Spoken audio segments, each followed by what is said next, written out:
I was listening to playing that mine. today. It was nice. Yeah, Yeah, I liked it. strumming my imaginary bass. Anyway, what is up, folks? It's Sunday night, 7 o'clock here along the Panhandle. Oh. It is time for time for the Panhandle Fishing Report. I'm your host, Smitty with Smitty Surf Fishing, and with me always is my co-host. What is up, you beautiful, lovely, wonderful people? It is Demo from Finding Demo Surf Fishing Podcast. Welcome to the end of the week. We've got plenty to talk about. There's been, we got some tournaments moving. We've got things flying around. We got people driving back from the East Coast, phones blowing up, dogs and cats living together, mass hysteria happening today. Yeah. It's been there's been a lot going on. Yeah, right. Yeah, I'm good. I'm good. What got you on that one? A little harsh, man. What's up? Instagram, Coastline Creations. What's going on, buddy?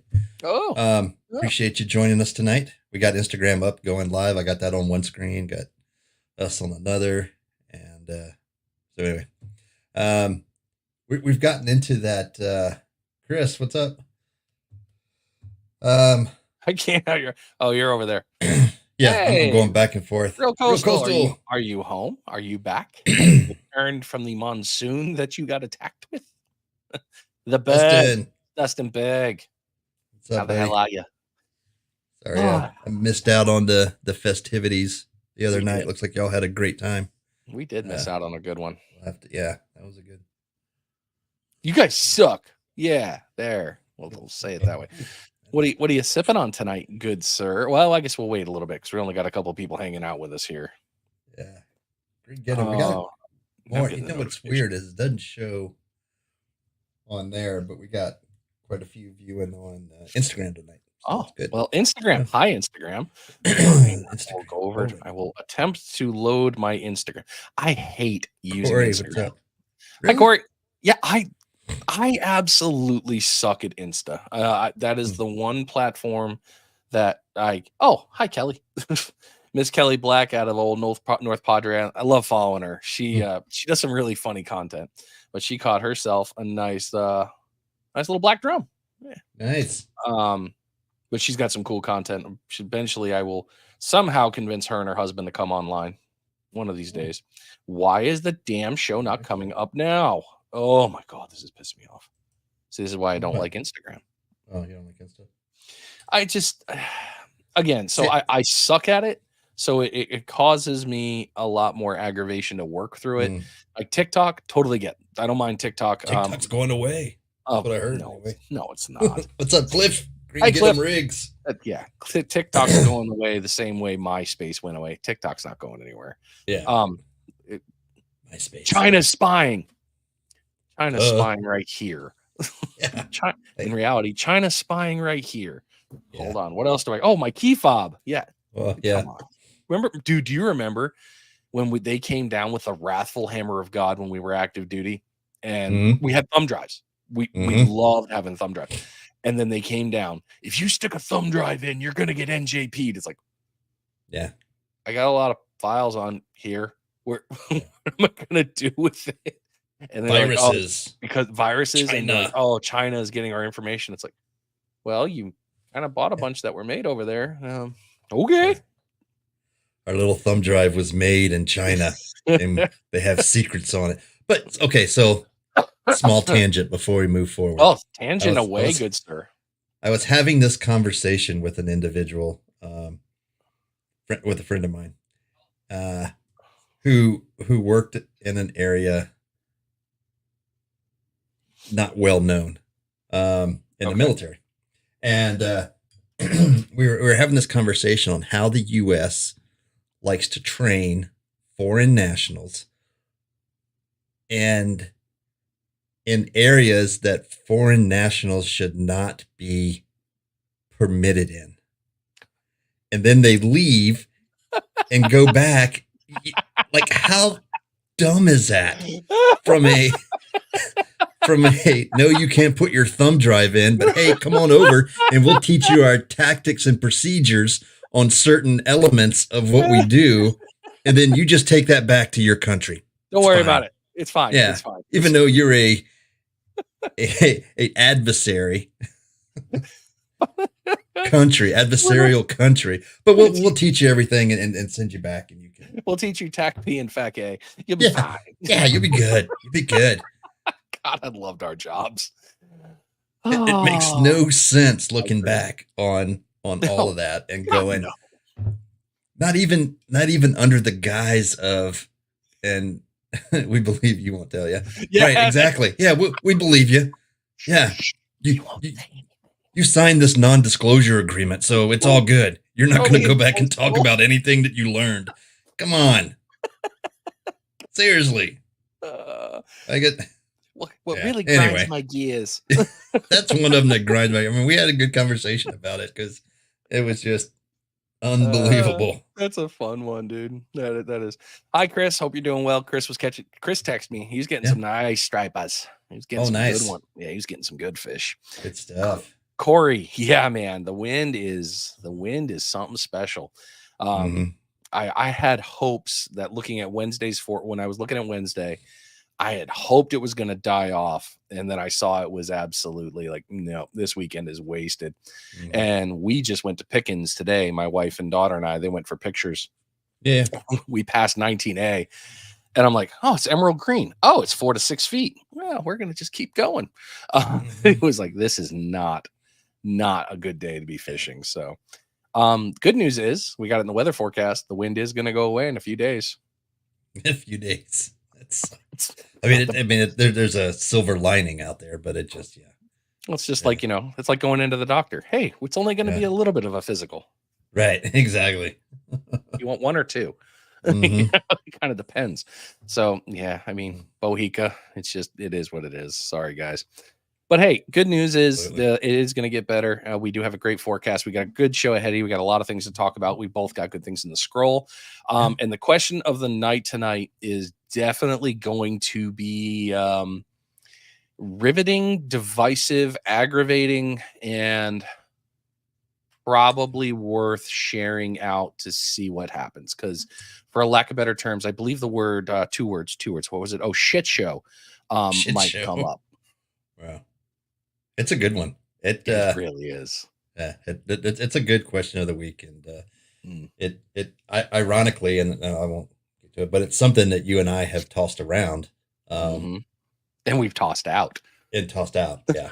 But anyway, so we'll get to it. Before we get any further, this week's show is sponsored by Salty's Pompano Rigs. From the single drop to double drop rig, Salty has you covered with premium hand-tied rigs. He also has some pretty cool stickers and shirts. So go check him out over there at saltypompanorigs.com. He was over on the East Coast this weekend, along with a few of our other friends from the Panhandle, as we roll into the back and forth here. Yeah, there was some good names and big ones, including a wiener. Well, a wiener, if you look at it from the way I look at it, a loser if you look at the other ones. But Mr. Justin Reed Fishing came up big with a Pompano aggregate. Wish I had a sound bite. Do we have it hiding? Anyway, Justin, congratulations. So Justin Reed Fishing came in second. Great representation of the Panhandle. Was off by 0.03 to tie, 4 to win, 0.04 to get in there. And it was hardcore fishing, real coastal. I know you're in the chat message. Oh God, I said it. Son of a bitch. What's up, chat? I've been making fun of Abby with that for like 6 weeks, and I swore I'd never say it, and I just did. Anyway, real coastal, I know, is in the comments there. Hey, let us know how fun it was. Salty told me there was a good monsoon. He called me today while we were at Pickens, and old Barry called me. Yeah, Barry didn't sound like Barry had a lot of fun. He was like, it was hard fishing. It was really hard fishing. If I see him in the 904, I'm cutting his lines. Yeah, it was, from OXO this weekend, the Shoreline Showdown tournament number 1, sponsored by Fish Bites, and a bunch of other folks. But happened this weekend over the kickoff there in St. Augustine. Here you go. Brutal conditions over there. Brutal. 192 anglers registered, according to the app, And then only, I think it was 17 weighed in 17 fish. or 19. Yeah. Yeah. So that'll tell you how tough the conditions actually were. But some names up there that we recognize, of course, old Justin Reed there, Noel Kuhn, third place whiting. And there wasn't much that separated third place from first place. No, it was very close on the whiting category. Yeah. Good job to the junior anglers. Look at that. I mean, that's awesome to see it. The Kids Can Fish Foundation represented very well in the junior category. So if you guys don't follow them, you guys have heard us talk about them. So jump over there and not right now, after the show, of course. Yeah, after. And, take a look at the Kids Can Fish Foundation. Yeah, real coastal popping in. Yep. Brutal. Yeah, brutal. I mean, to start the morning, so the tournament set up, great captains meeting the night prior, and then rolling into the 1 day tournament, which was kind of nice. A lot of folks talking about, you know, how nice that was, kind of not necessarily even playing field, but leveled it out for everybody. 1 day tournament weigh in that day, which made it nice too. So you really puts the pressure on you if you enjoy tournament fishing, to get out there. And the other great thing about it is the app that they used or had created so that you could do live weigh-ins and see, like, every 90 seconds it updated, the board updated. So you knew, and I wonder if that discouraged people from weighing in fish at all. Really, you know, because we've kind of talked about it before. You know, the weigh-in opens at 1, and it runs, you know, scales open at 1, but you have to be in line by 4. That's the cutoff for it. Did starting at 1 o'clock, if you were rolling in and you're checking the scores, you know, and you start seeing some of the numbers that are on there, does that discourage you or not from weighing in a fish? I wonder. Well, I mean, from what I heard, it was, I think anybody that had a fish was definitely, they brought it, they weighed it. So I don't think anybody held back so much on that. I think it really came down to it was just brutal fishing. It was really hard to get it done. It was just a full blown challenge the entire way across. Cullen got 10 whiting, and you got points for the series for doing okay. Right on. Cool. The other thing is the days leading up to the tournament, as would have it, beautiful conditions, water clarity, everything, you know, because we're in the chat rooms with a couple, or text groups with a few of the folks, and tournament morning, they were like, what the hell happened to the clean water? where did all these catfish come from? What is going on here? That was, you know, so and as you know, 10th in whiting. Gotcha. Okay, so it behooved you to weigh in fish because you got points regardless on you know, on how you went down. So okay, that makes sense. And then it shouldn't have discouraged anyone. It should have showed up to. Yeah, Wednesday was a tease. But you guys got to see good sights, real coastal. Come on, you got to go visit St. Augustine.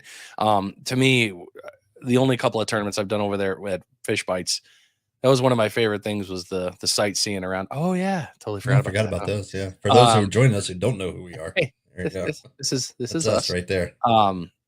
But the cool sights around there, and being able to do all the touristy things, being able to go to Fish Bites headquarters, that was always cool. Seeing all the stuff, you know, Mike playing music up there on the stage, having a good time, meeting all the sponsors, meeting all the people that are in the small business world. That was like the highlight of doing that stuff. You know, I know you and I were both like, well, this sucks, we're not going, because we missed that. That's one of our favorite parts, is the gathering. 100%. That's where it is. But yeah, it sounded, based on everyone I kind of messaged around with on Saturday, while we were putzing around, it was rough fishing, hard times, and good. Oh, Bill does a lot of tournaments, everybody. So I really, you know, I take with what Bill says quite seriously. So in my opinion, if you fish in a tournament on land in a boat, individual team, you paid to enter and weigh a fish. Yeah, absolutely. Yeah, it's always worth showing up. Yeah. Even when Bill catches the biggest fish each time, and you catch the small ones.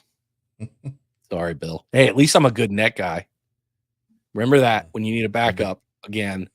I'm a good net man. I'm really good at netting, and I'm somewhat fun to be around as long as there's no jet skiers. That was cool. And we say it all the time. It's 100%. It's the hangout, the night before, the weigh-ins, all that stuff. That's what we enjoy from just being there and being around everybody and talking to everybody and stuff. It's always a lot of fun to meet a lot of folks that you see in the different groups and stuff like that, but then to be able to shake hands and be like, oh yeah, how's it going? What's up? And talk with them. Put a name with the face there. And I think we ran into that at Blaine. I know, guys, we're going a little tangent here, and you guys are like, come on, get to the point. Don't worry. This is how we run. We'll get there. You guys know this is what we do.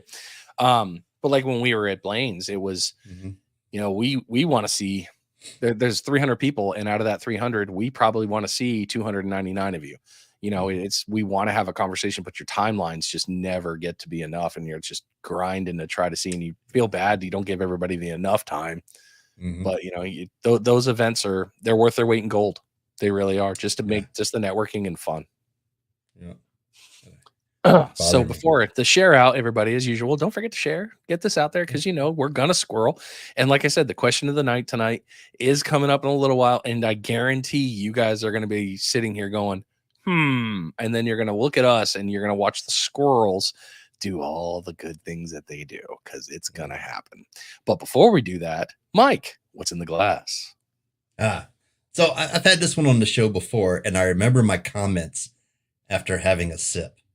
Okay. Why do I feel like this is bad? Yeah, well, it's Redwood Empire. I remember this now. Pipe Dream bourbon whiskey, made out of Sonoma County, California. It's and I said the last time I drank it, and I appreciate my buddy Tom Cabrera brought this back from California for me, because he knows I like bourbon, and he brought me back a bottle to try and stuff. It's not my cup of tea to drink straight. Mixing it would probably be better, for me anyway. It's got a liberal bourbon. No thanks. That's that is a great way to put it, Bill. I hadn't thought about that. Leave it to Bill. Leave it to Bill to throw that one out. I will.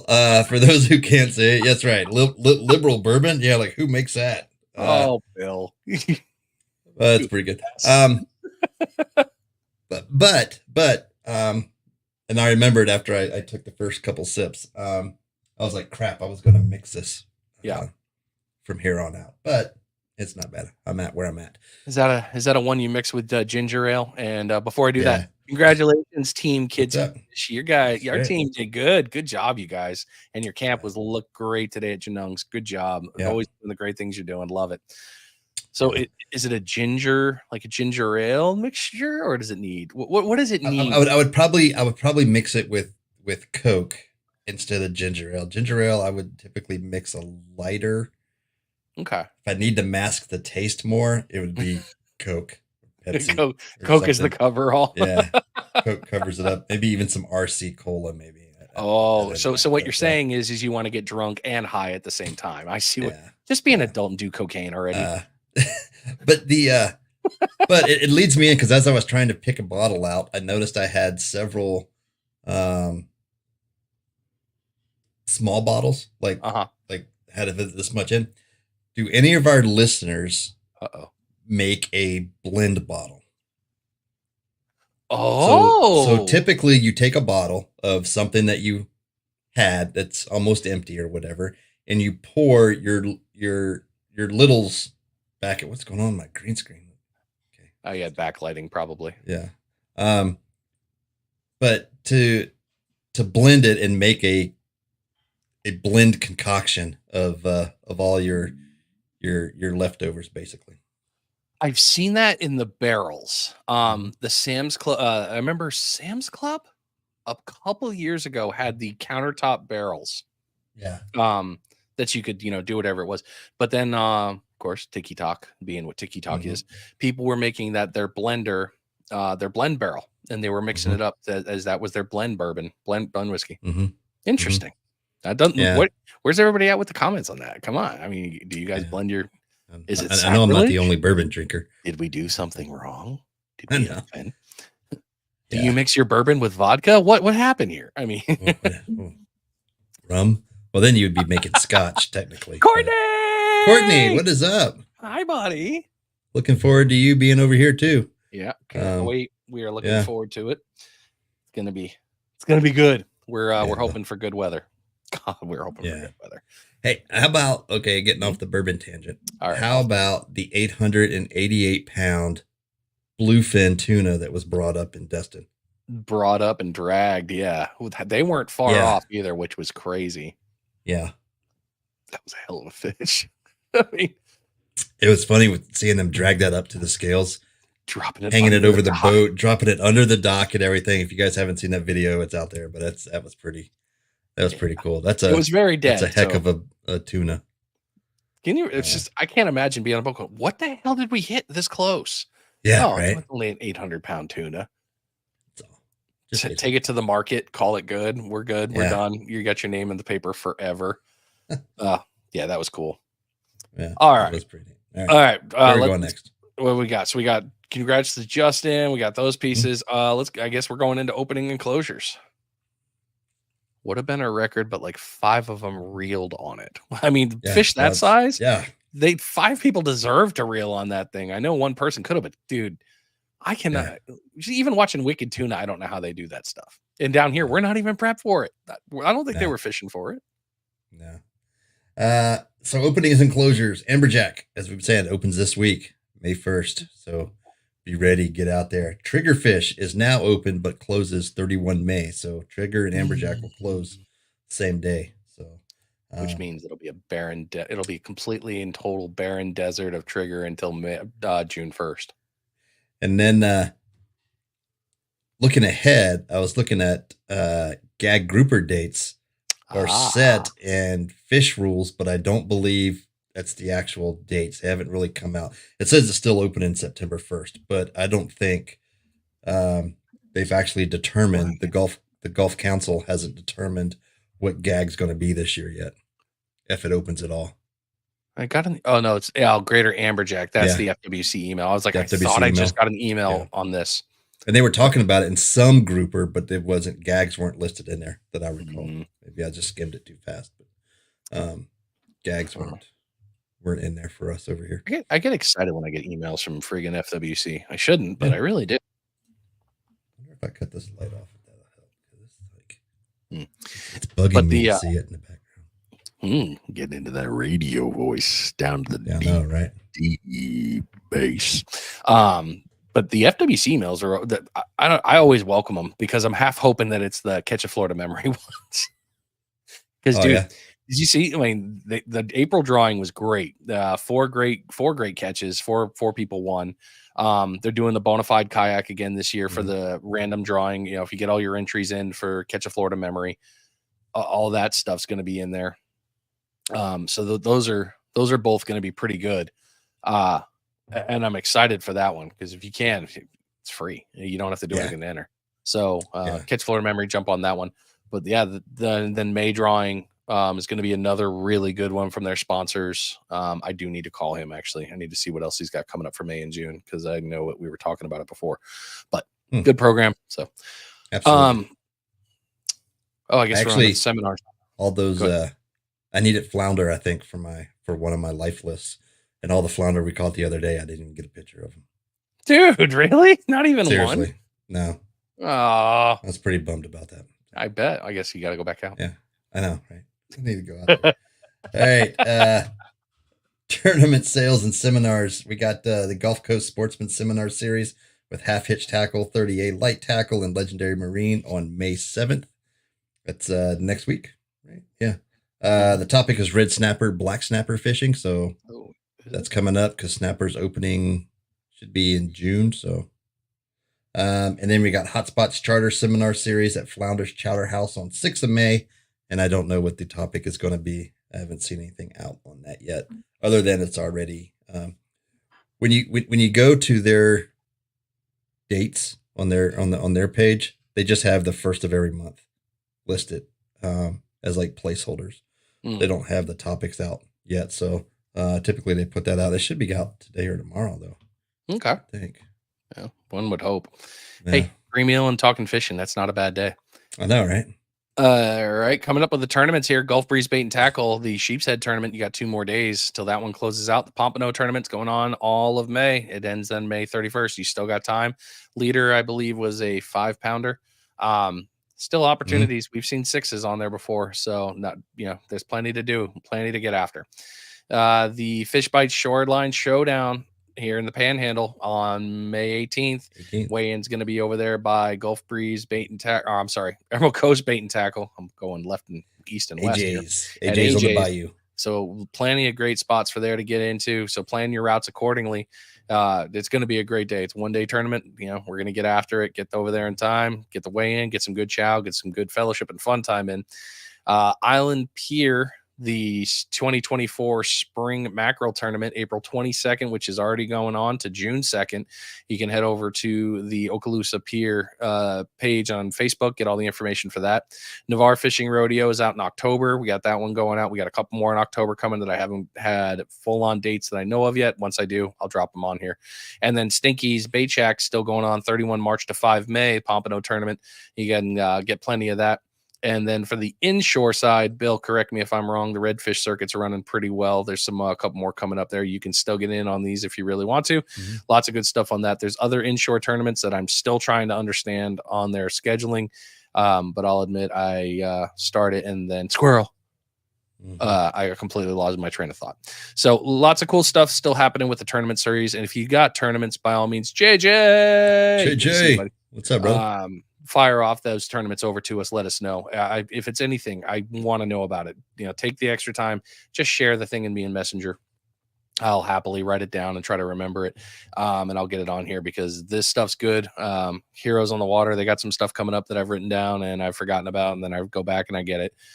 Just send it over to me and I'll do better about tracking on that. I'll do better. Here we go. I'll do better next time. Promise. This is going to be so good and so bad. You think so? Yeah, I think it's going to be. Yeah, let's just get into it. Fuck it. Rip the Band-Aid off. All right, here we go. Question of the week brought to you by Green Giddum Rigs. Green Giddums has you covered with all your rig and bead needs, from the original Giddums to the pink pound 'em and the orange crush 'em beads. These things catch fish. Go check them out at greengiddumrigs.com. Best damn beach rigs. It's just, get over there. He's got some awesome shirts too. He does. Cliff's got some good stuff. All right, question of the week. Here we go. So this should be a good discussion. And we want your thoughts, the viewers there. And like I said in the intro, this idea has been kicked around, Demo and I, and after we talk about it, I'll tell you the name I came up with and wanted to use and how I wanted it structured. But but we saw a post today put out by Birds of Prey that triggered this one and said, let's discuss it on the show tonight. So the question is, should the Panhandle have a shark tournament?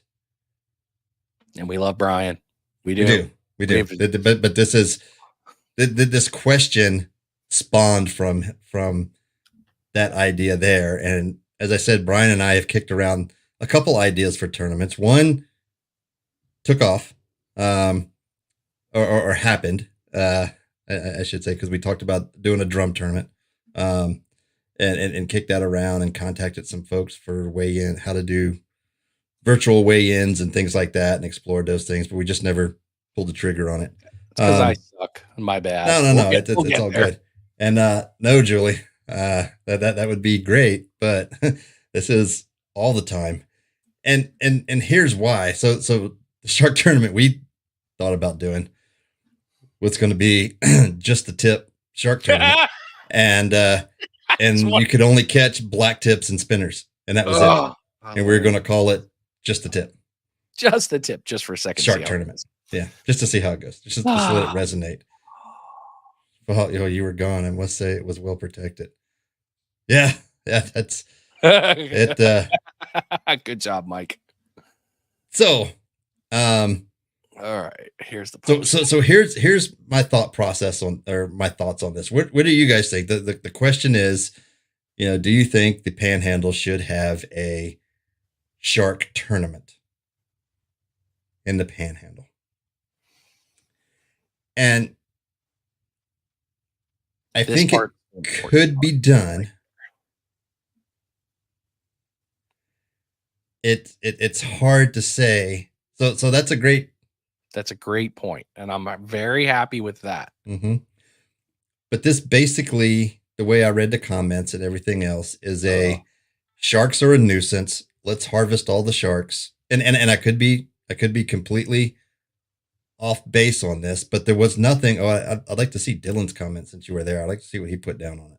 Okay. Is it popped up on that? Because I can't see right now. It was, okay. But you can need to scroll down. Larry. Dylan, here we go.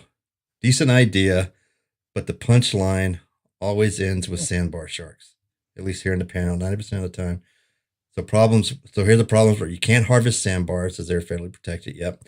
Someone, if not multiple people, will harvest a sandbar, calling it a bull. Yep. Creating a big issue for the tournament. If you must, make sure you give out ID cards. Curious on why sandbars for the protected. Yeah, I agree, because they're like everywhere down here. Mm-hmm. Everything. Then one day Noah says reports. Anyway, so yeah, Dylan hit a lot of things, but some of the things. Here's my issue on it, and this is going to be the great discussion point. Ethically, you do not shark fish during the day. Sharks are a byproduct, can be a byproduct, right? And yes, you can occasionally catch them, and you will. Let's not beat around the bush. You can catch them out there during the day, but you don't fish on a crowded beach with people to shark fish, and you will have folks, because it's a tournament, fishing in the middle of Casino Beach in Pensacola or Navarre Beach in the middle of a crowded beach and shark fishing with 5 or 6 lines out. You could say it's a nighttime tournament only, but then folks are going to get out there and wanting to set up and do all of this stuff. And, as I see scrolling through the comments, they're all the same, kill all the bull sharks. Let's do this. Let's kill all the sharks. That's not a way to advance the sport of land-based shark fishing. No, but it doesn't, which is already scrutinized enough through, like Julie just says, the Karens will shut down fishing overall if they see how many sharks are swimming in the Gulf. Yeah, that's exactly what'll happen if you remember back when Navarre Beach wanted to segregate swimming areas and fishing areas. For that reason, this does not bode well for land-based shark fishing if that were to happen. Now, could it be done? And I'm gonna bring up and say, so Texas does one every year, the Texas Shark Fishing Rodeo, Sharkathon, whatever you want to call it, and there's some pretty decent rules that must be followed on this. The emphasis, I think, should be on data collection for the conservation of sharks if you're going to have a shark fishing tournament. However, here, unlike in Texas, we do not have hundreds of miles of secluded beach where you can go on Padre Island seashore and drive 60 some miles or more and be able to get away from people and everything else. And it's not inhabited, and you can shark fish all day long if you wanted to out there. Yep. No problems. We can't do that. And for those that don't know, the Texas Shark Fishing Rodeo, or the Shark Rodeo, last year, CCA donated over $60,000 to the event. That is huge. When you can get a conservation style tournament to lure in a sponsor like CCA, that's huge. And to put up 60 grand is pretty good. Since its inception in 2014, they have caught over 12,000 sharks, tagged over 9,000, and taken fin samples from over 8,000 sharks. So that's one of the unique things. They team up with Texas A&M Marine Research Area. I forget the names, escapes me right now of what they are, but and it's all for conservation. Conservation. When you're looking at the rules right here that's showing up. So here's some of the photo requirements. You have to have a 2-inch by 48-inch aluminum ruler. You get points for the length of the shark and then how many sharks you catch. And it goes on and on. You have to tag, you do the fin samples. You have to have the current sticker for the rodeo applied, so there's no cheating or anything like that. Sharks got to be laid out straight.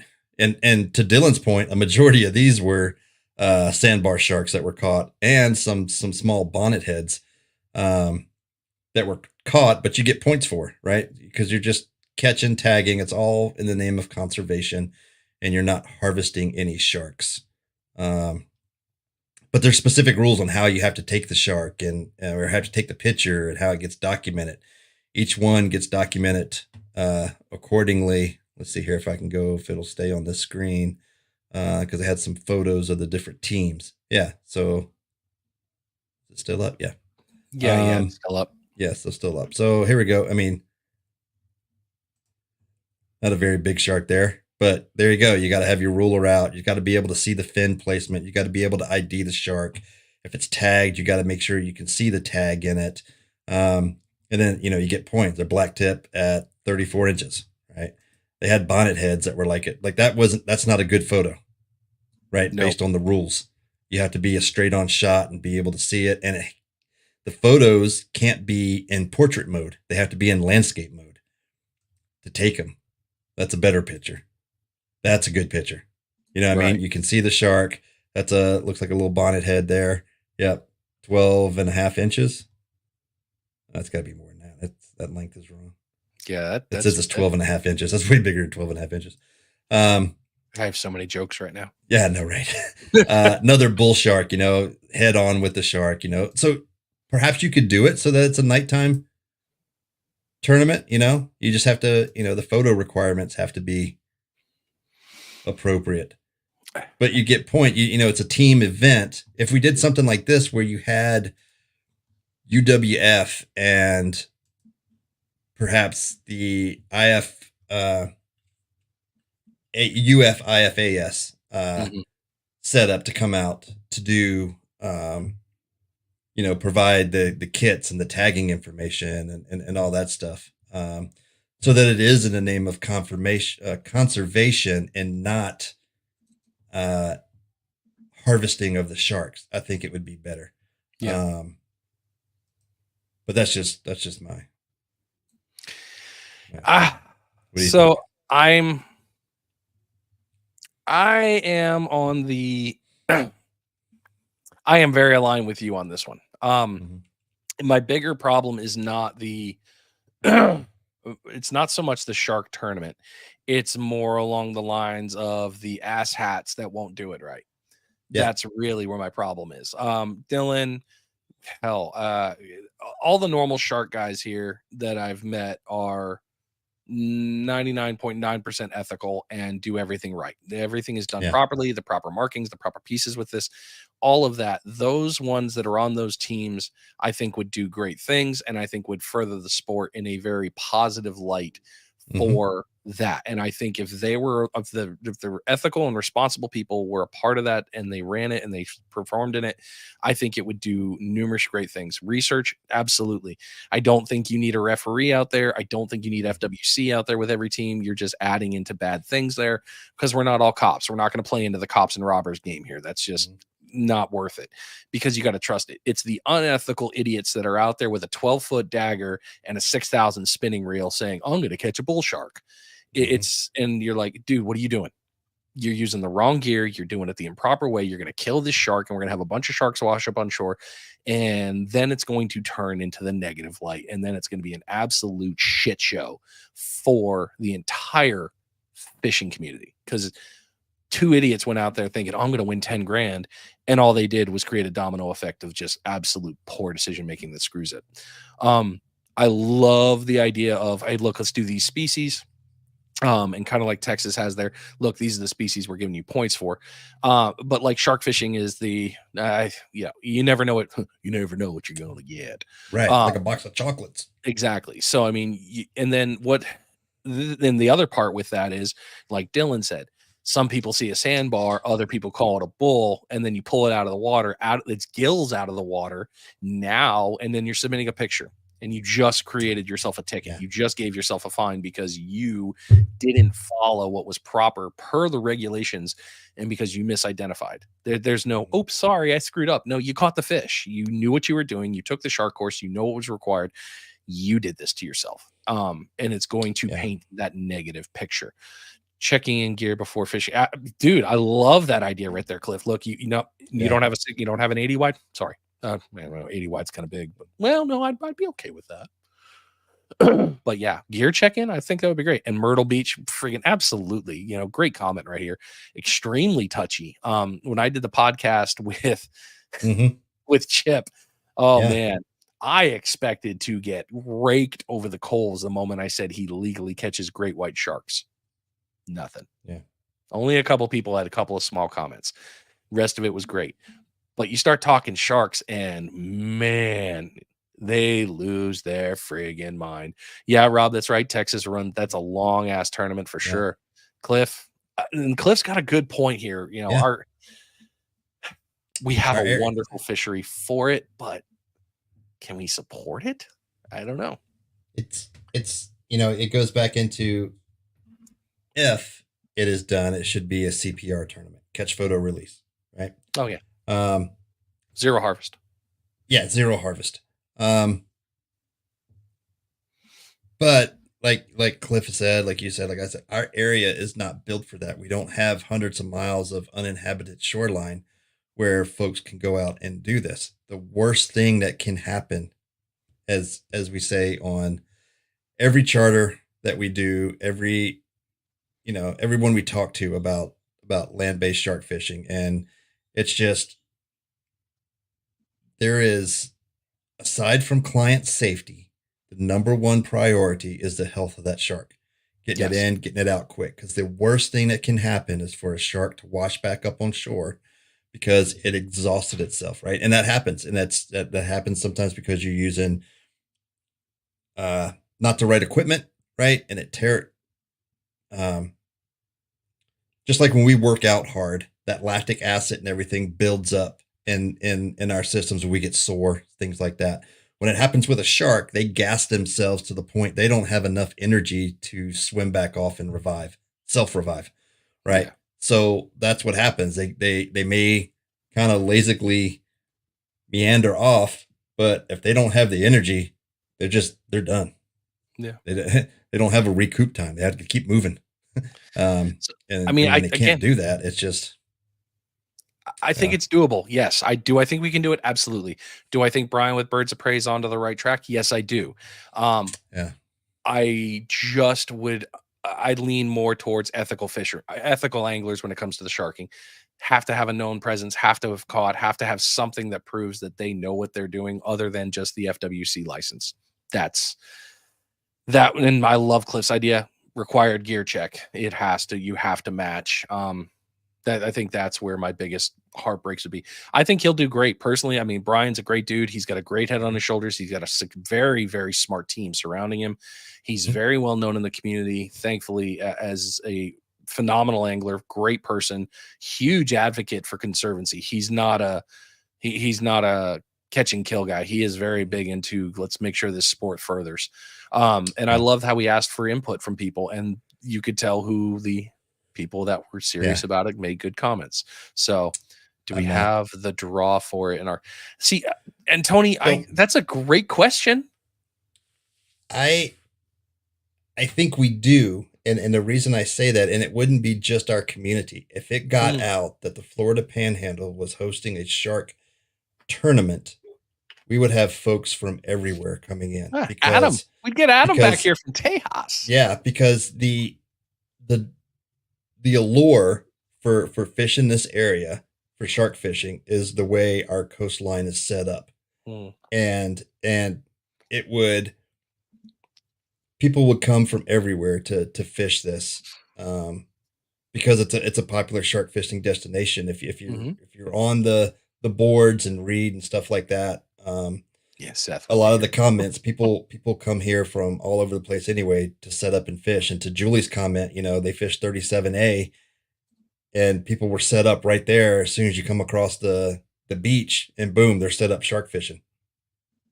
That all day, middle of the day, didn't matter.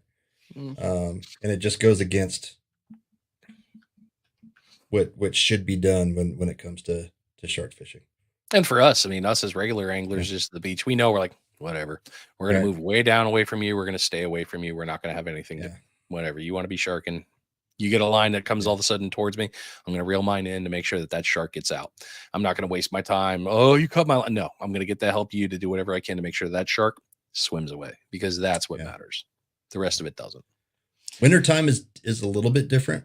True. Because the beaches are pretty much vacant. But summertime, it depends, and that's a great question too. Like, when do you plan on doing this?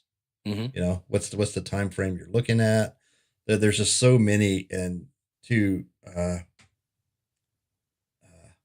Myrtle Beach's question or comment up there, it needs to be handled very professionally in every jurisdiction. Yeah. It could go so wrong so quickly for fishermen in general. For something bad to happen. And you're right, Rob. Most serious sharkers, we don't go anywhere near.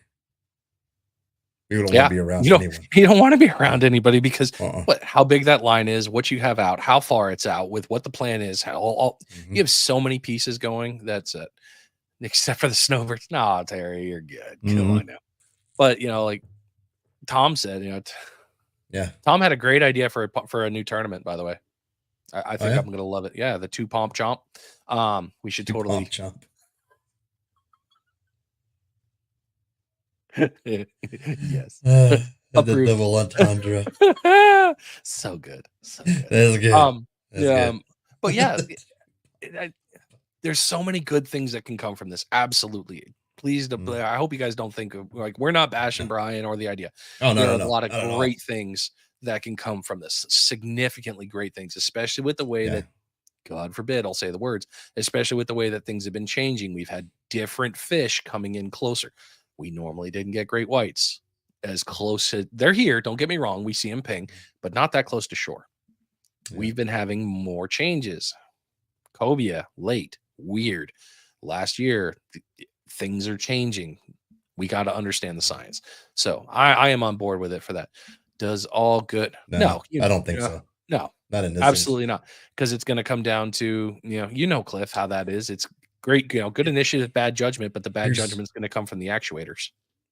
Here's the other thing, and I'm not tied in with Pensacola, but I am for Navarre and the tourism council and things like that. I, as a charter business, cannot have them. They will not do anything with sharks. Right. They don't want that advertisement going out. And I would venture to guess Pensacola is set up the same way. Like, while it's here, it's not what they want advertised as being here. Because there are people that, even on surf fishing charters, when we're out there and we say, we shark fish, there's within casting distance. That will get sharks. And they're like, what? Their eyes get all real big and everything. Like, what do you mean sharks? And I'm like, yeah. Like you don't have to throw it very far.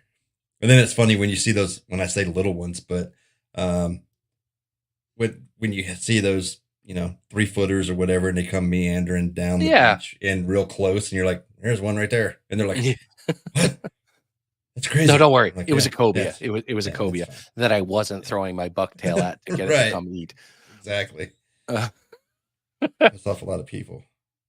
Had to have FWC because they're going to come cut lines. Yeah, sharking is just one of those. It's one of those topics that bring out ultimate crazy. And and you start advertising you're doing a shark tournament, that is going to bring out, as you said, bring out the crazies. Yep. That's another great thing to think about. You would as a tournament director. God. And for those of you who don't remember, go back. Oh God, how long ago? I want to say it was a year. Might have been over a year ago when you had the ultimate friggin' sand rash from that one shark that just tore you up. That's real. It's going to add into it. Hi, Andy. Bass fishing. Yeah, we should do some of that here. We got some fresh water. But hey, we appreciate you guys coming in with the comments with this. And, you're welcome. Obviously, please, if you have input, don't hesitate to go put it on that post from Bird of Prey.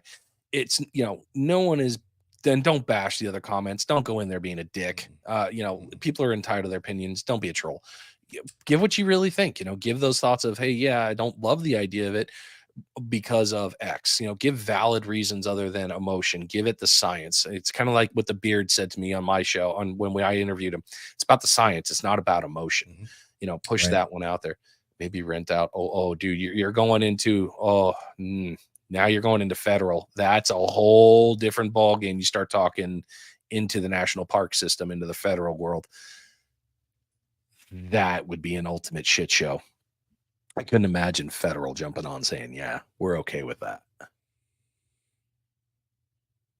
I mean, with what you had to deal with just to get on Pickens. But it's a good idea. If you had a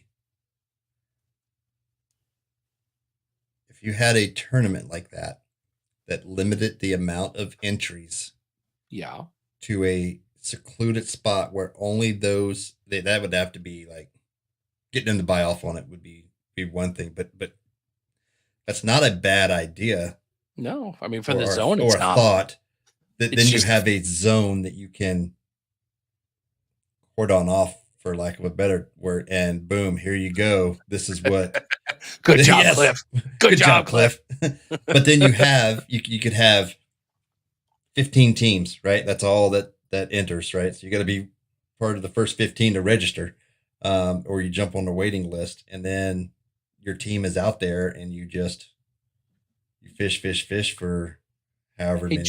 John, if you're still here watching the show, what's the name of the one in North Carolina? That one tournament that it's a limited buy-in, and they have zones. It's a whole sector, north-south, but there's team 1, this is your plot. Team 2, here's your plot. They had dedicated plots.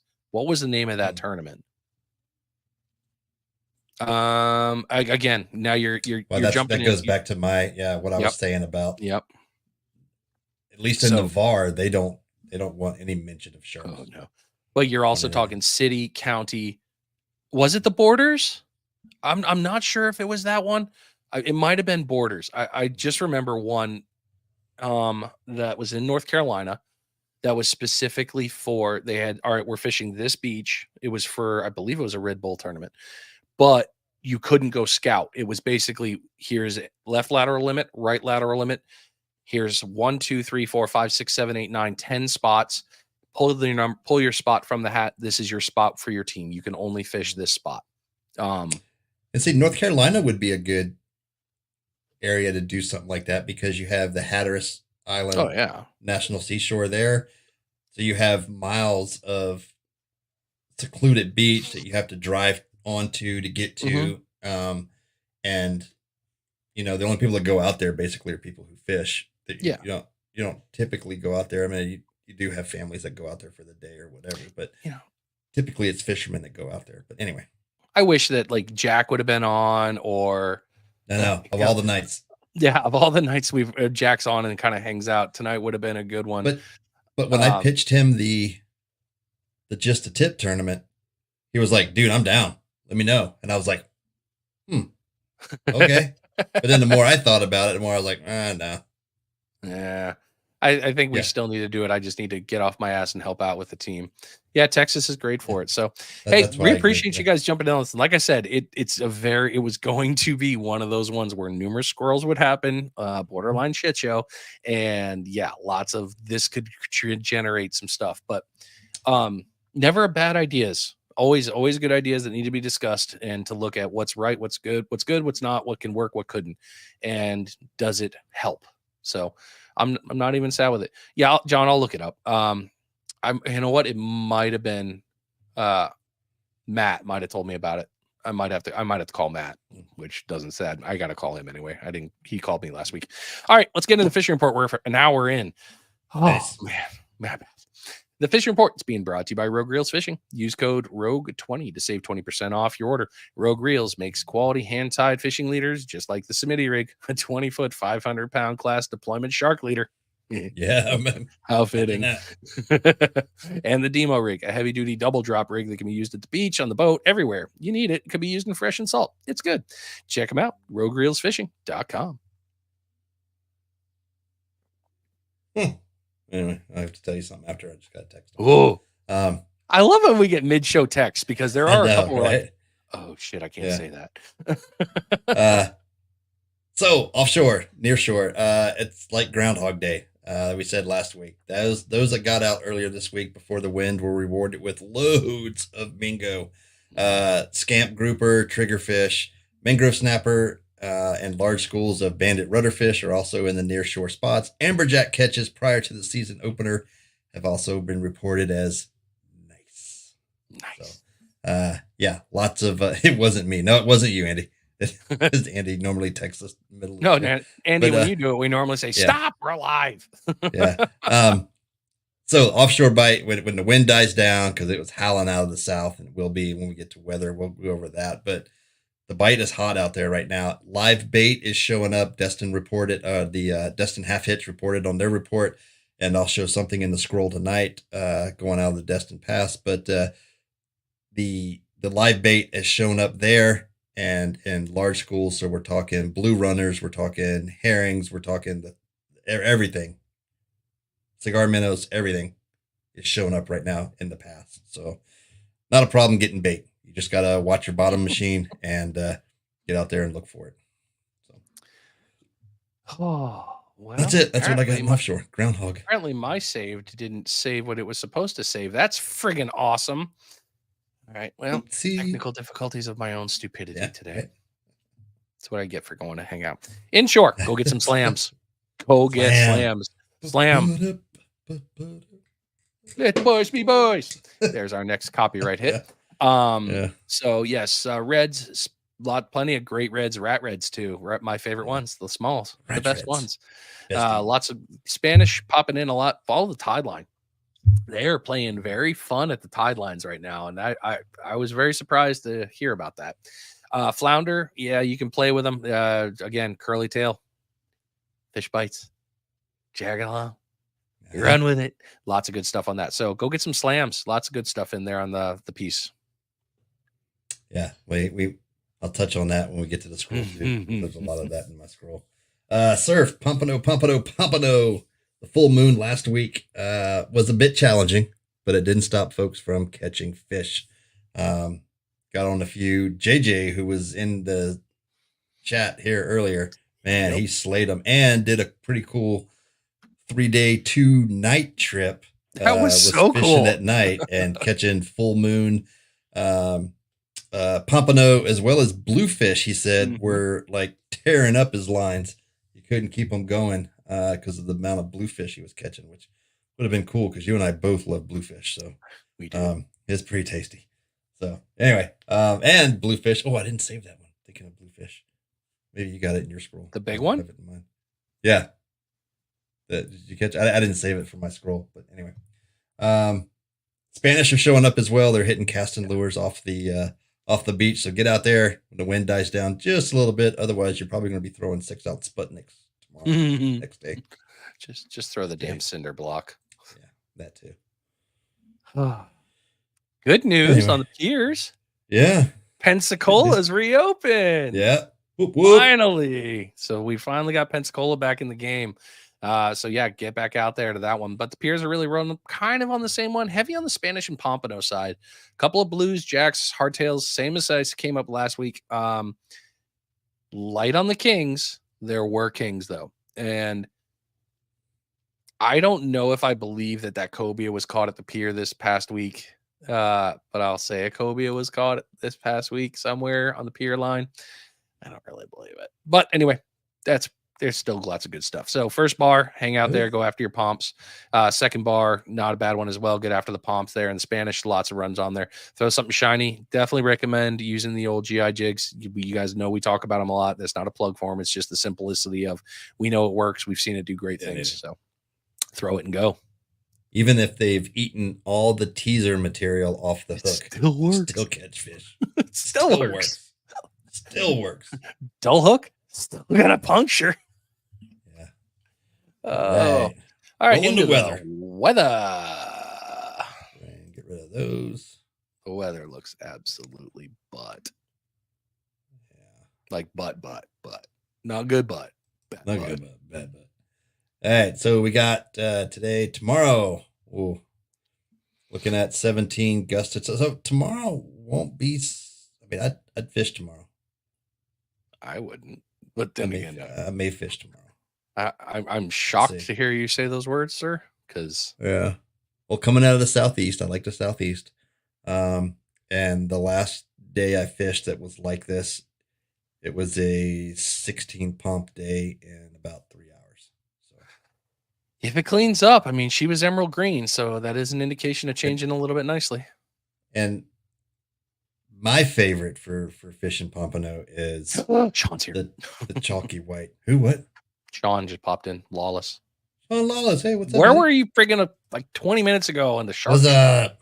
Yeah.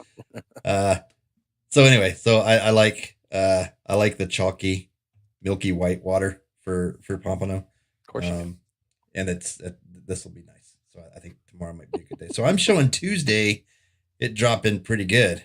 Like wave height's still going to be up, but the wind direction, speed, everything. I mean, that's another good day to get out. It's not looking that bad. Wednesday's looking good. Wednesday drops really hard. Good day. Thursday's another good day. I mean, look at that. I think after Wednesday, that's when it'll be good. Yeah. That's just so my. I don't know. Yes. I'm thinking if I'm feeling froggy, I think of what I got tomorrow. I don't think I have anything. I think I might go. What's the wave height on yours? 4.6. Is it? Oh, so it is decreasing. Yeah, so it's going down, and then we got a high tide at noon. So you're fishing an incoming tide all morning. It's not bad. No, even though tide, we say tide doesn't play that much of a part on the Gulf side and surf fishing here like it does East Coast. As some folks found out this weekend. Holy cow. Why is the water moves quite a bit? Where'd the water go? It's gone away twice and come back twice. This is bullshit. Why have I had to move my rods back 100 yards? Yeah. So I don't know. I'm thinking tomorrow morning might be a good morning. If the water cleans up on the incoming tide, I would think yes. Like I said, it was emerald green. So I am a fan of emerald green personally. I like green go. But if an incoming tide means clean water coming with it, you might very well with that wind. It might be nice. We'll give it a shot. Can't catch it from the couch, right? Or the bed, drinking coffee, or sitting at your desk in the computer. Quit talking about my normal week, dude. Why you gotta attack me like that, bro? Why you gotta be like that? Dick. Windy's giving a little bit of a different report here, but currents are looking kind of nice. We got some nice flowing here coming up here. So this is current right now, and that's kind of also with the wind here. It's nice pushing it over here. So with the winds on that one, as you can see, we got a nice little bit of rotation still there. We're getting a little bit of rotation on the bottom left here, and this current is doing wonderful. The Gulf Stream is doing just fine. So with that one being said, I'm not really going to show you too much on that. Waves are going to do pretty much funky until about Wednesday, and then it's going to drop down to about 2 footers in the afternoon. So it's a nice significant drop. Tuesday midday, you're at the threes. The direction's still rolling pretty much the same.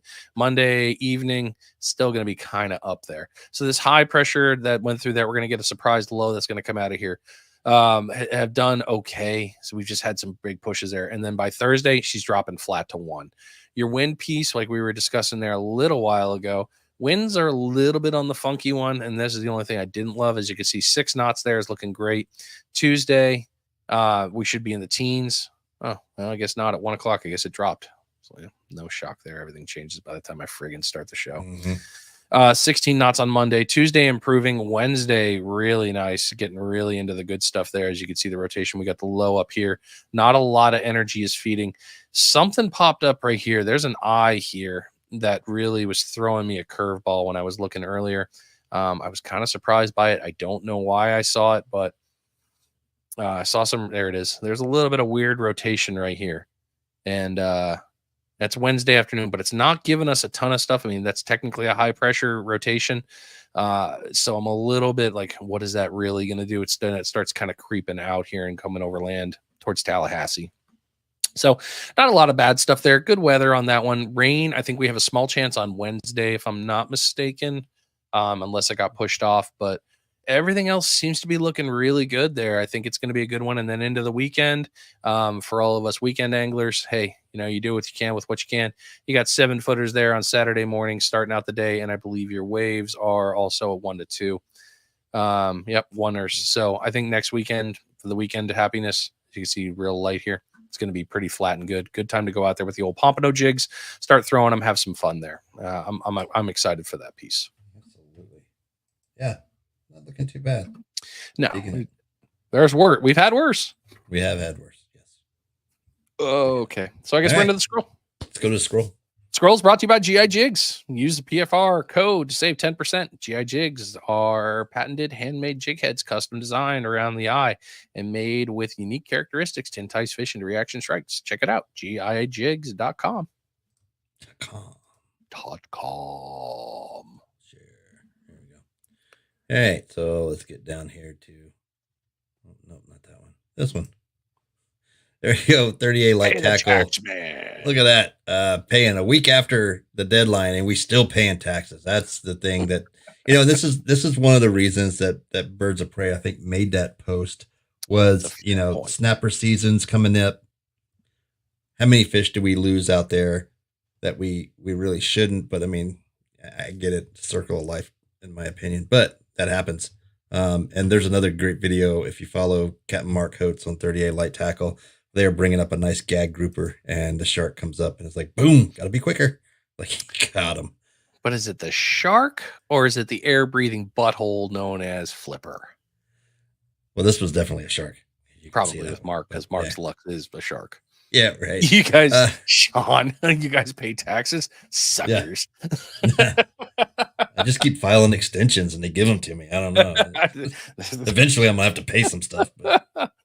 It's a write-off. What do you mean? It's a write-off. It just gets written off. It's a fishing business. It's a write-off, man. Write-off people pay for it. The write-off. There it is. The write-off people. That's what I was looking for. That's right. Gulf Breeze Fishing Charters took advantage of some of the nice weather before the wind came in, targeting redfish, and they got on some nice ones there in Pensacola, Gulf Breeze area. Look at that. Boom. That's a pretty fish. Like, redfish are just gorgeous, I think. There's some pretty fish, man. Look at that. Boom. Boom. Nice one. All right. Go back. What we got there? Okay, so I said I was going to talk flounder. First walk of 2024 wasn't bad. Got him a little limit of flounder gigging. Look at those. Nice flatties. Those are big ones. Yeah, that's a nice. This is another group, Pensacola Flounder Gigging Group. So if you're interested in getting into flounder gigging, that's a good one to follow. Boom. Jacob, I don't want to butcher last name, but Therault, has been tearing up the flounder lately. I mean, look at that. That's a nice little stack there. Boom. Boom. And these are nice fish. Nice fillets. Look at that. I mean, it's just now's the time. Get out there. Mike is against taking flounder pictures, Cliff said. I am. He what forgets happened there? That's really what it is. I forgot on that one. What happened? Why did that do that? I don't. Oh, there it is. Dude, that's right. You clicked the banner. Holy crap, dude. That is a fatty. Look at that. That'll be nice little doormat. Nice little that's stack a of fish. Lot of flounder. Yeah. And they were gigging. So Gulf Coast gigging, if you're interested in doing a gigging charter, they offer a charter to go out and do some flounder gigging, which is pretty cool. But I think he's the only guy in the area that does that. I might have to go just to learn how to do it. Yeah. Why not? I'm down. All right. Late night at Bob Sykes. I was on Pensacola Fishing Fanatics a lot. You were this week. Your pooper time was a lot of time on there. Yeah. Nice little trout there on off the Bob Sykes bridge there. Nice. Ain't nothing little about that one. Uh-oh. I'm reading the comments. Sorry. No, I thought says, how the fuck we go fishing there all night and can't catch nothing, and then this guy goes out and just booms. Nails it. Just what happens sometimes. All right, so this one was posted by Brandon, who you recently did a podcast with, I believe. Yep, Mr. Keenan. Yep, Mr. Keenan. Okay, so this is out in front of Entertainer. So this is Perdido Bridge. And the post he made, the current is ripping. Motors are in gear, both trolling motors in, and he's just trying to stay on the spot. Like, not good. And he's still getting pushed down the canal. That tide and current was ripping through there. So that's pretty good.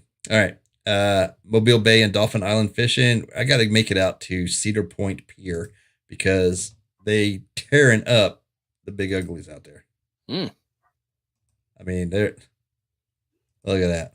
This is where we see Mr. Clifton Davis fishing out in this area as well when he's over there. I mean, just, man, great fish. That was awesome. That was my last scroll. That was it. I had one more. Why didn't it save? All right, let me go to, maybe it's in here. Why did it go away? Saved items? Did it not make it to the, dang it. What'd you do? Well, so back in October, there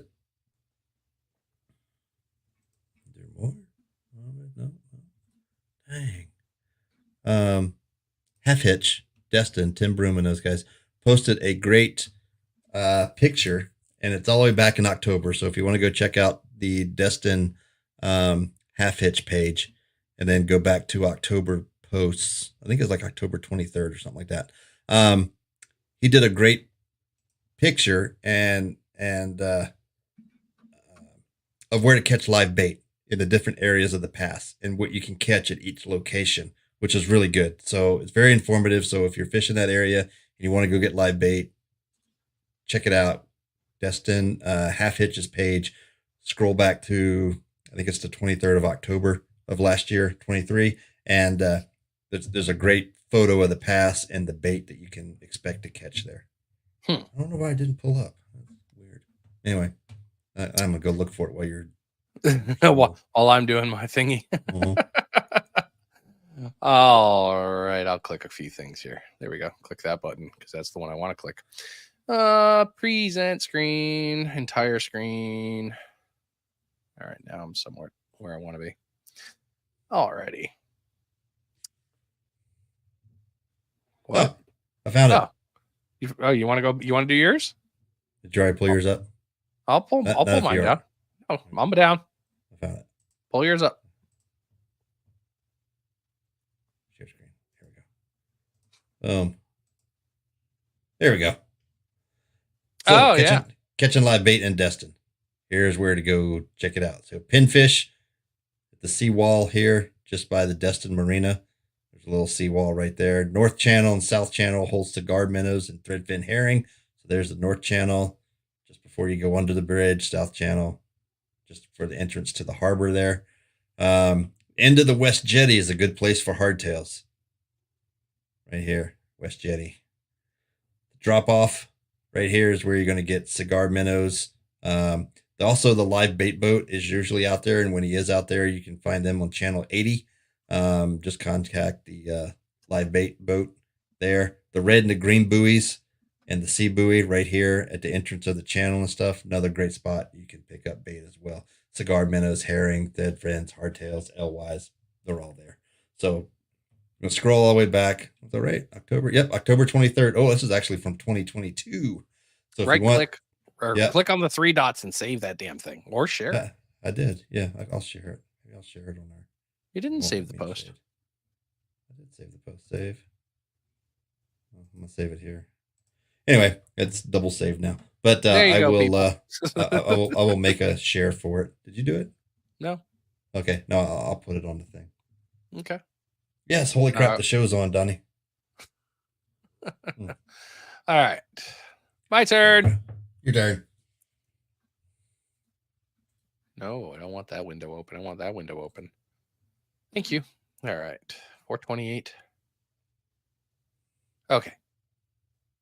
Why did it double save? Whatever. Double save. Faye from old Al Surf Casco. Yeah. Got her first one on a jig. Oh, sweet. Yeah. Yeah. It was a good one. 18 and a half too. So caught from Bugs Fishing. Oh, nice. Haven't seen them before. All right. Oh. You get a like and a follow. Yeah, you do. I do. Right. Yeah, you do. Instantaneous. They put a king? Where did this guy come from? I was like, there's one. Yeah. That was a decent one. Nice. Heck yeah. And the funny thing is, right after I saved this, Sean's video of the king he caught on his kayak that turned his ass around. Yeah. He was like, it's a big one. I was like, why is this video popping up? I haven't seen this one in a long time. And then it broke. No. I'm like, I can feel Sean's anger. Yeah. Why did I save this? I have a reason I saved this. Oh, entertainer. This. Selling daiquiris too? Daiquiris and shrimp? Dude, I didn't know you guys were getting up there. That's pretty cool. Shrimp daiquiris. There you go. I guess if you're desperate. Okay, there we go. Look at the size of this damn fish. Yeah. That is not a tiny bluefish. Dylan, his arm is bent. His arm is not, it's not out there. That is a big ass bluefish. That was going to be tasty. On one of the new JYGs too, wasn't it? Is that what he caught it on? I think it was, yeah. That's one of the micro jigs or whatever they're working on. And they were out there sharking. He was just doing some in between, trying to catch some stuff. And sure enough, this blue said, "Hey, I want to go home with you." No. Hey, I'm a dorkfish. Damn it. Stop. No messages. Stop it. Oh, fish ID. Every time I see this thing, all I see is that. Yeah. That's what'll get you too. That ID says ow. Leather jackets. Ow, ow, and more ow. If you see this fish, don't touch here. If you've never caught a fish here, don't. Somebody made a ID. That's funny. That's funny. Some people are creative. There's a lot of those jumping in the surf right now too. Oh God, I hate those things. Yeah. Truly hate when I catch one of those. What? Why is I apparently poop saving? Yeah. Good old Marine Corps stuff, you know. Oh yeah. Why is the Uber driver yelling at me? That's I don't know why that's Stop messaging. I can't turn it off. Surf Casco got another set of the big uglies and some more pomps. Some good ones. Yeah. What you looking at? That's a good one. What do you got? Yeah. What you staring at there, guy? I recognize that flavor. It looks like some fish bites. The flea. Oh, Tyndall Air Force Base getting a little bit to our left side there. Well, sharky shark. Sharp nose, I believe. I think so. I corrected somebody on theirs, and I didn't want it mean for him to be. Okay. He was not at the beach. He was at home. Okay. Before the friggin' Facebook police come running here. Yeah. Again, if you do this at the beach, you're getting your pee-pee slapped. Don't do that. But at home, it's totally different. So I saw this, and I was like, before I click through, point out that he was at home. Mm-hmm. I don't understand why people want to get into that one. We just talked about that. Mm-hmm. Oh, JJ. Just JJ's. Boom. His share of the share. Yeah. His share of the share. JJ had a hell of a run. Yeah. If you're not following him all through Panhandle surf fishing, you're missing out. Shares good knowledge, good catches. Had a good time out there. So JJ, as always, friggin' outstanding job. Oh, okay. What was interesting on that one? All the redfish that he caught. Yeah. That was pretty. So before I click into this, Mike and I were at ICAST 2 years ago. Together. This is when I went, and Real View Fishing was right next to him. And he was right behind you, actually. He was one back. The booth behind. And he was out of Boston. Yeah, of course, fellow New Englander. I got to go talk to the guy. And we chatted on and off, and his product is basically, I'll just let it do its thing. That's a fiber optic camera as fishing line. So the fiber optic cable is the fishing line at 50-pound test, I believe. I'll have to re-talk to him. The camera can see everything on the bottom. You're watching it live as this is happening, as it goes up to where you're at. It connects to the screen, which I believe is also your phone. Look at that. Look how he's hooked up under there. Any other time we'd be freaking out, right? Because, you're hooked up on that sort of stuff. So Real View Fishing is, here it is. There's the device. He's got it almost completely done. It's gone through a ton of marketing. So we've heard of underwater cameras. I was trying to get one for the surf, but when you start asking a guy to give you 200 yards of fiber optic cable, you're asking a lot. But his stuff has finally gotten a lot further. So if it's something you're interested in, go take a look at it. Real View Fishing, absolutely cool product. Great dude, really is. We've chatted several times in email, and but I wanted to share about that. And that. And then Chris sent me this. Look at that. Nice. Look at that striper. Cold ass water in the 50s still, but he's catching them. He's catching stripers. There's good fish up there. Thanks for sending me the picture, dude. I appreciate it. Really good, Chris.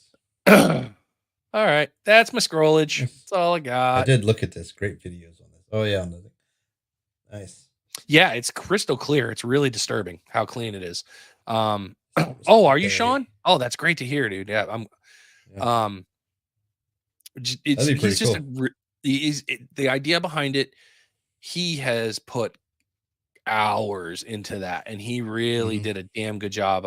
When he was in demo mode, he was sending me really cool video of him fishing off his dock, going after smallies, and just showing how the lure was working, how it was running, and all of a sudden you see the fish come up and turn. He's like, "Oh," because the mic's right there with you on the surface. It's not underwater. He's like, "Oh, there it is." Yeah. Oh, God, his ass. And as far as technology goes, I mean, we've seen great things with underwater cameras. I took one home from ICAST and it was an absolute piece of shit. And I threw it away recently because it didn't do what it was supposed to. Oh, yeah. Dude, it didn't even connect to the friggin' app. And then the app crashed. And I tried it on 4 different devices. I'm like, yep, bye. Threw it away. Yeah. And I brought it on your boat and it didn't work after a full night charge. That told me everything I needed to know. I remember that trip. Yeah. Maybe. That was a fun trip. But anyway, the idea behind that, if you're into the social media game and you like to share, or you want to cheat like me and look at what's on the bottom, because quite frankly, I want to know what's down there. Not a bad tool. Seriously, not a bad tool. But yeah, Real View Fishing, cool thing to check a look at. Lots of cool things with the technology changes. Well, I'm sure we'll see more of our social media crew that we always hang out with. I'm sure we'll see them with it and testing it and having some good stuff. It's going to be really good. The whole new meaning to live scope, in my opinion. Yeah, that's for the live scope piece, but the fiber optic cabling and stuff is where I would be like, oh, because what you pay and then something happens and you break off or anyway. There's all sorts of things. He's got some stuff with that. He's got some stuff with that. It's going to be good. I really agree. But then a great show. We went an hour and a half, dude. We haven't gone an hour and a half in a while. We're back. We're back to our normal shenanigans. I know, right? And no reason not to. Trying to think. No, next week is all good. So, yeah, good. I don't think I have anything next week. So we'll be back next Sunday night. I never know till Friday. That's true. Hey, do you want to work some overtime? No, I don't. No, I really freaking don't. I really, really don't. Hey, they need vacation. That is what it is. Should have planned better. There was a great TikToker. He's like, PTO is not plan time off. It's prepare the others. And I'm like, right. Shit. I need to put more of my own PTO in. Yeah, there you go. Thanks, Sean. Yeah, you too, man. You guys, Terry, good to see you. Chris, thanks. It's always good seeing you guys. I'm always happy to be here. We look forward to seeing you next week. Absolutely. Yeah, we'll be back. Let me find the right one. Yep. Appreciate everybody sticking around. We'll be back next Sunday night. We'll see y'all then. Later.